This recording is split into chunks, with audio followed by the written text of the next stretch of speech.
Hello and welcome to 21st Century. I'm Daljit Dhaliwal. Clean water for drinking, cooking and washing is beyond the reach of hundreds of millions, and about a third of the world's population don't have access to good sanitation. But the sheer scale of the problem doesn't stop one woman who's on a mission to see that everyone has safe water. We take you to Brazil.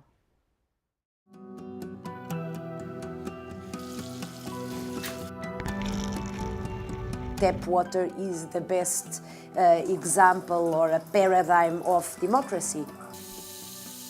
If you ensure safe tap water for everyone, say in a city, in a country, it means that the pipes are the same for the richest person in that city, in that country, and for the poorest ones. And the quality of the water is the same. So poor and rich, everybody is drinking the same water. Portuguese law professor Catarina G. Albuquerque is the United Nations Special Rapporteur for safe drinking water and sanitation. She's determined to make a difference for millions of people living today without this most basic of human rights. Since the position was created by the United Nations Human Rights Council in 2008, Catarina's logged tens of thousands of miles, taking this message of inclusion around the world, examining conditions in some of the world's very poor countries like the island of Tuvalu and some of its richest like the United States.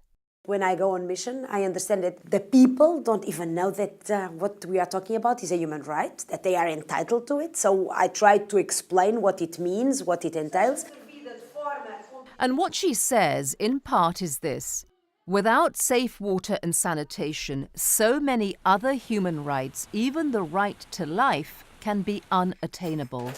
Water and sanitation should be accessible, affordable, and available on a continuous basis, and of course, be of quality. When these social conditions exist, all of society benefits. Each dollar that you invest in water and sanitation, you have a return of at least $5 for each dollar invested, of productivity that you gain because people are not sick. They go to work, kids go to school. So imagine the amount of money that you save just by investing in water and sanitation.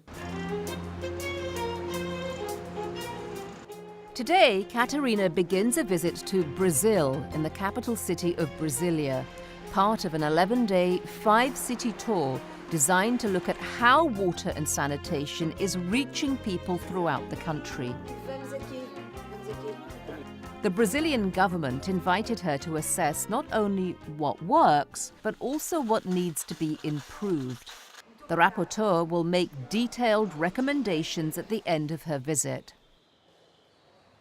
Nationally, Brazil has shown great improvement in the past decades in sanitation and access to water, success resulting from the political will to make these rights a reality. So here in Brazil, the sweet part of it is that there is money. The investments for sanitation and water are becoming more and more significant, which is good, which is also a sign of prioritization of this area by the government, so that's obviously important. There is a national plan. I think that adopting a national plan is the first step to implementing the rights. Maintaining a near impossible schedule, Catarina walks Brazil's halls of power, keeping appointments at the Foreign Ministry and the Attorney General's office. It's an impressive building, isn't it? As well as attending multiple meetings with other agencies, all with a hand in the development of water and sanitation policy. She's happy to do the work, even if the work is for free. Normally it's busy because we do this all pro bono, so it's in my free time, on the one hand, and on the other hand, you want to do as much as possible. The only things that slow her down are life's necessities. If I don't sleep, I'm in a bad humor and then it doesn't work. And if I don't eat, it's the same. Johnny é dos meus diretores. Meeting after meeting, Katerina listens intently at first and then guides the conversation to what concerns her most. Katerina seeks to gain insights, which she will use in her final report. It's about selling a product, the human right to water and sanitation. I want to captivate people so that they understand and they get convinced that by using the human rights framework in their work on water and sanitation, they will do a better job. And they will be better able to serve the people they are meant to serve. But her visits are much more than a series of meetings. Katerina goes to learn firsthand how people live. Sobradinho lies on the outskirts of Brasilia, an impoverished neighborhood. People here struggle to make ends meet. But it was recently connected to piped water and sewerage, improving the community's well-being and health. During a brief tour, residents tell Katerina not only of their hardships, but also about their pride in the quality of their water. And yet, can they afford it? It's too much. It's between 10 and 25% of the household income. News of her visit spreads quickly and people gravitate to this small shop, water bills in hand. It's a scene Katerina knows all too well. People want help tackling the high cost of their water. You realize the hopes that they have. But I always say being a rapporteur is living with frustration. That's what I do. So you see how much hope people have in you. Of course, you try to do what you can, but then the success depends on the follow-up that you manage to have after you leave. Working on the go, Katerina moves on to the next phase of her visit to Brazil. Rio de Janeiro. Already a tourist destination with its beaches, Rio is getting ready for its close-up, its moment on the world stage. First hosting the 2014 Football World Cup, and then the Summer Olympics 2 years later. Serious investments are being made in the city, including in the area of water and wastewater. But not everyone here experiences the city's prosperity in the same way. Nearly 1.4 million people live in favelas, the informal settlements and hillside slums that dot Rio's landscape. People like Avanice Melo, an unemployed single mother of 6. A vida aqui é isso aqui que vocês estão vendo, né? Precário, a gente são esquecidos. Avanice and her family get their water from this haphazard PVC piping that runs throughout this community, known as Complexo do Alemão. Some days, though, she says no water flows, so she fills these makeshift reservoirs for backup. Eu pego assim, quando não cai água, quando tá caindo água na torneira, eu lavo, né? Como você ouviu, ali na pia. Mas quando não tá caindo água, aí a caixa que tá cheia, eu pego no balde. For years, Complexo do Alemão was controlled by drug gangs. But in November 2010, the police raided the area. These pacification efforts, as they're known, increased safety in the favela, enabling improvements to infrastructure and increasing connections to city systems. Aliciana Silva lives with her husband, an unemployed mason, and her 13-year-old son. They've seen the benefits of the city's police action in Alemão. E agora, graças a Deus, com essa pacificação, a gente não vê mais aqueles homens armados, aqueles tiroteios. But she too remains frustrated with her erratic water service, with random stoppages at least twice a week, despite the small fee she pays. Eu não acho assim que seja muito, porque, poxa, a água é tão essencial na vida, né? Entendeu? Eu não acho que seja muito. Só que assim, se quebrar um cano é a gente que tem que fazer. Tudo é a gente que tem que arcar, entendeu? Se for para fazer o trabalho, é meu marido que vai fazer. And there's plenty of broken PVC pipe around here, as Edson Gomes shows Catarina during her visit. He's president and founder of a local non-governmental organization. He says much of Alemão's access to the water company's tanks is basically self-service. Então elas próprias fazem suas ligações, os canos que vocês viram por toda a comunidade.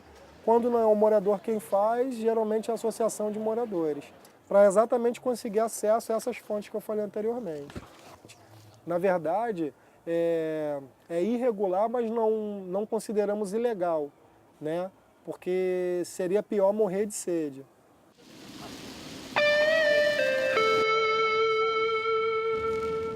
In Baixada Fluminense, another low-income area just outside Rio's city limits, Catarina learns of similar complaints.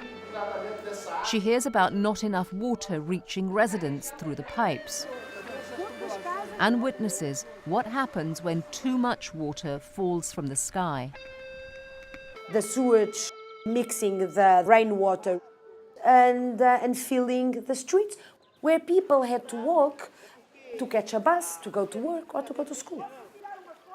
Climbing the hillside steps of Complexo do Alemão, Catarina notices more of the rain's aftermath. Hard to miss, even if you can't see it. Of course, the smell is unbearable, and when you talk with the population, they say that the kids have skin diseases, there are problems of waterborne diseases, etc. Of course, it's all over the place. Porque tem esgoto aqui em cima, que fica caindo direto aqui para minha casa, esgoto.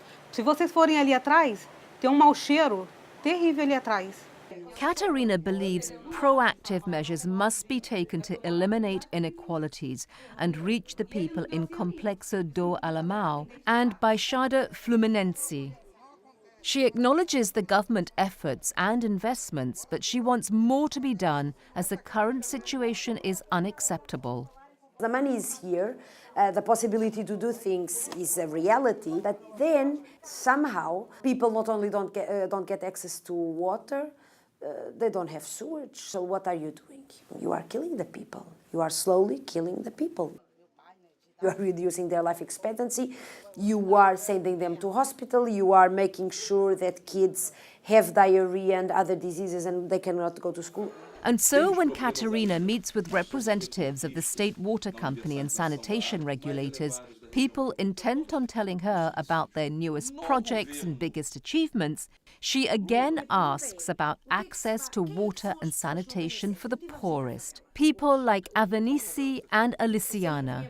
Many of the people working on water and sanitation, they are not human rights people. They are engineers. And they think about pipes, they think about taps, they think about technology, they think about leakages, they think about connections and disconnections, and that's what they think about. Then you put a human face to their work. And I think it makes them think differently. Luigi Troisi, a vice president with a state agency regulating sanitation, was at the meeting.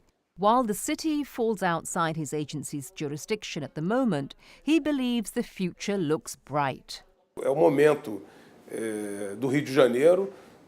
Acho que os Jogos Olímpicos, principalmente, vão atrair maiores investimentos para a cidade e, com certeza, o saneamento básico será um dos setores alcançados. Yes, it's about investments and it's about, well, where do you put your money? Where are your priorities? At the end of her trip and after meeting again with government officials, Catarina gives her preliminary conclusions to the press. Her full report will be shared with the Brazilian government before being presented to the Human Rights Council in Geneva. I think these missions are hard because, oops. No, the missions are hard because you see the injustice and it's, how shall I say it? You don't understand how it is possible that people live in these conditions. And it's the faces that then guide me when I'm preparing recommendations. What is this all about? What is human rights about? It's about the people. Independent experts like Catarina can view these situations with a critical eye. In Brazil, in spite of significant progress and political will, people are still fighting for the right to safe water and clean sanitation. Catarina believes that nobody should be left behind. They want it for themselves and they want it for their kids, and they believe it is possible, and it is possible. It is within reach.